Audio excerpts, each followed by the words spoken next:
اسلام آباد کی انسدادی دہشت گردی عدالت میں تھانہ سنجانی میں درج مقدمات کی سماعت بانی پی ٹی آئی کے ویڈیو لنک پیشی سے متعلق سپرنٹینڈنٹ اڈیالہ جیل سے تحریری جواب طلب۔ مینار پاکستان پر ٹک ٹاکر خاتون سے بدسلوکی کیس میں اہم پیش رفت۔ ٹک ٹاکر خاتون نے ہراساں کرنے والی تمام ملزمان کو معاف کر دیا۔ مقدمے کی پیروی نہ کرنے کا بیان حلفی بھی عدالت میں پیش کر دیا گیا۔ پیٹرول 7 روپے 45 پیسے اور ہائی سپیڈ ڈیزل 9 روپے 56 پیسے فی لیٹر مہنگا۔ پیٹرول کی نئی قیمت 265 روپے 61 پیسے اور ہائی سپیڈ ڈیزل کی نئی قیمت 277 روپے 45 پیسے فی لیٹر مقرر۔ 42,000 ریٹیلرز آج سے ٹیکس دیں گے۔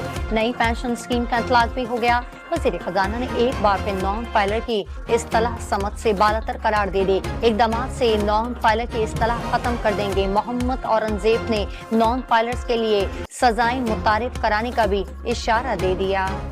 کراچی میں شدید گرمی کی لہر برقرار۔ صبح کے وقت گرمی کی شدت کا احساس 38 ڈگری تک ہونے لگا۔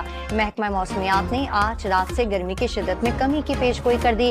سمندری ہوائیں بھی بحال ہو جائیں گی۔ لاہور میں بارش کے بعد گرمی کا زور ٹوٹ گیا۔ شکارپور میں ڈاکو ٹرک ڈرائیور کو اغوا کر کے کچے کی طرف فرار ہو گئے۔ ڈاکو نے پولیس، موبائل اور مسافر گاڑیوں پر جدید اسلحے سے فائرنگ بھی کی۔ ٹرک کلینر زخمی ہو گیا۔ اور شمالی کوریا کا 2 بیلسٹک میزائلوں کا تجربہ، ایک میزائل فضا میں ہی پھٹ کر تباہ ہو گیا۔